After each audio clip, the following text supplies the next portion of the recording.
Hey everyone, and welcome to the channel. In our last analysis, we outlined a very specific bearish scenario for Bitcoin when many were still bullish. We stated that the dump was not just likely, but inevitable. Today, we're not here to say, I told you so. We're here to review a textbook execution of market dynamics. The market has followed our script with surgical precision. From a technical standpoint, there are no immediate factors to support a continued bullish move. Potential short target. Conversely, there is a key low that is a likely target for a downward move. This is a structural point from which the prior uptrend was initiated.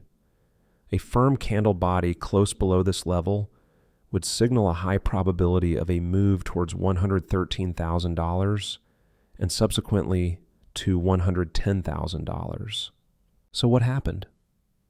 First, the market gave us the exact displacement we were waiting for, decisively breaking the $115,000 structure. Then, as anticipated, price retraced perfectly to that level, offering a textbook short entry for patient traders who understand market mechanics. From there, price delivered efficiently to our first objective at $113,000, a flawless execution from start to finish.